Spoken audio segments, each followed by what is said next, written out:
வணக்கம் friends, welcome to Mithras kitchen. இன்றைக்கி நம்மளோட மித்ராஸ் கிச்சனில் பார்க்க போகிற ரெசிபி பருப்பு பொடி. இது வந்து சாதத்துக்கு கூட ரொம்ப நல்லாயிருக்கும். அது மாதிரி இது வந்து மினிமம் 3 மாதம் வரைக்குமே நம்ம ஸ்டோர் பண்ணி வச்சுக்கலாம். வாங்க எப்படி பண்ணுறதுன்னு பார்க்கலாம். இன்றைக்கி நம்மளுடைய வீடியோவில் பார்க்க போகிற விஷயம் வந்து துவரம்பருப்பு. துவரம்பருப்பில் நிறைய பலன்கள் இருக்குது. அதில் ஒன்று வந்து ஃபோலிக் ஆசிட். இது வந்து பெண்களுக்கு முக்கியமாக தேவை. அது மட்டும் இல்லாமல் இதில் நிறைய ஃபைபர் கண்டென்ட்டும் இருக்குது. அதனுடைய தொகுப்பு தான். நம்ம சேனலை சப்ஸ்கிரைப் பண்ணலன்னா மறக்காமல் சப்ஸ்கிரைப் பண்ணுங்கள். பக்கத்தில் இருக்க பெல் ஐக்கானை ப்ரெஸ் பண்ணுங்கள். இப்போ நம்ம செய்ய ஆரம்பிக்கலாம். நான் வந்து இந்த அளவில் தான் எல்லாத்தையுமே அளக்க போகிறேன். நீங்கள் வந்து எந்த கப்பில் வேணாலும் அளந்துக்கலாம். நம்ம டேபிள் ஸ்பூன் அளவு கூட நம்ம அளந்துக்கலாம். ஃபஸ்ட்டு 1 கப் அளவு துவரம் பருப்பு எடுத்துக்கலாம்.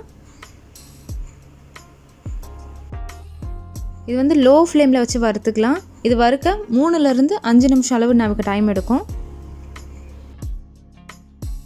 ஹாஸ்டலில் இருக்கவங்களுக்கு, வெளியே இருக்கவங்களுக்கு அது மாதிரிலாம் இந்த பொடி செஞ்சு கொடுத்தோம் அப்படின்னா ரொம்பவே யூஸ்ஃபுல்லாக இருக்கும். இதனுடைய கலர் வந்து கொஞ்சமாக மாறி இருக்கும், அதாவது ப்ரௌன் கலரில் இருக்கும். இது வந்து ரொம்ப தீய விட்டுறக்கூடாது, நம்ம பார்த்து எடுத்து வச்சுக்கலாம். அடுத்து 1 கப் அளவு பைத்தம்பருப்பு எடுத்துக்கலாம். நம்ம 1 கப் துவரம்பருப்பு எடுத்தோம் அப்படின்னா 1 கப் பைத்தம்பருப்பு எடுத்துக்கணும். எல்லாத்தையுமே தனித்தனியாக தான் வறுக்க போகிறோம். ஏன் அப்படின்னா ஒரு சிலர் வந்து சீக்கிரமாக வறுப்பட்டுரும், ஒன்று வந்து லேட் ஆகும். எல்லாமே ஈவனாக வறுப்படுறதுக்காக நம்ம தனித்தனியாக வறுத்துக்கிறோம். நம்ம இது வறுக்கும்போது பைத்தம்பருப்புடைய வாசனை வரும். அதே மாதிரி கலரும் கொஞ்சம் மாறி இருக்கும், ப்ரௌன் கலர்லாம் இருக்கும். அப்போ இதை தனியாக எடுத்து வச்சுக்கலாம். அடுத்து 1/4 கப் அளவு பொட்டுக்கடலை. இது வறுக்க 1லேருந்து 2 நிமிஷம் அளவுக்கு நமக்கு டைம் எடுக்கும். இப்போ இது வறுப்பட்டு இது வந்து ப்ரௌன் கலரில் ஆனதும் நம்ம இதை வந்து தனியாக எடுத்து வச்சுக்கலாம். அடுத்து 20 கிராம் அளவு ஜீரகம். இந்த கப்பில் சொல்லணும் அப்படின்னா 1/4 கப்புக்கும் கொஞ்சம் கம்மியாக நான் ஜீரகம் எடுத்திருக்கேன். இது வறுபட 30 செகண்ட் தான் ஆகும். அதுக்கப்புறமா இதையும் தனியாக எடுத்து வச்சுக்கலாம். அடுத்து 10 கிராம் அளவு மிளகு.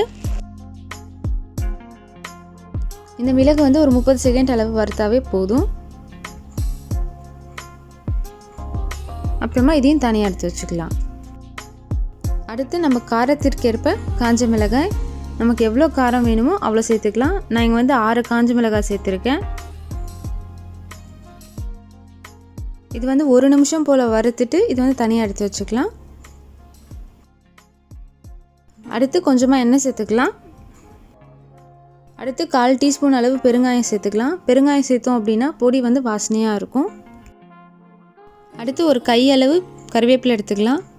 இந்த பெருங்காயம் வந்து இந்த கறிவேப்பிலை கூடவே நல்லா ஒட்டிட்டு வந்துடும். இந்த கறிவேப்பிலையை கொஞ்சம் நல்லா வறுத்துக்கலாம். எனக்கு இது வறுக்க 2 நிமிஷம் ஆச்சு. இதுக்கப்புறமா இதில் கையில் எடுத்து பார்த்தோம் அப்படின்னா தூள் தூளாக ஆகும் இந்த கறிவேப்பிலை. அந்த டைமில் தனியாக எடுத்து வச்சுக்கலாம். அடுத்து நம்ம வறுத்து வச்சுருக்கிறது எல்லாத்தையுமே ஒன்றா கலந்து விட்டுக்கலாம். இது வந்து கொஞ்சம் நேரம் ஆறட்டும். இப்போ இது எல்லாமே நல்லா ஆறிடுச்சு. நம்ம அரைக்க போகிறதுக்கு முன்னாடி தேவையான அளவு உப்பு சேர்த்துக்கலாம். நம்ம கல் உப்பு கூட சேர்க்கலாம், அதுவுமே நல்லாயிருக்கும். இந்த பொடி வந்து நல்லா பவுடர் மாதிரி அரைக்க போகிறோம். நமக்கு எந்த மிக்ஸி ஜார் வாட்டமாக இருக்கோ அதில் போட்டு நம்ம அரைச்சிக்கலாம்.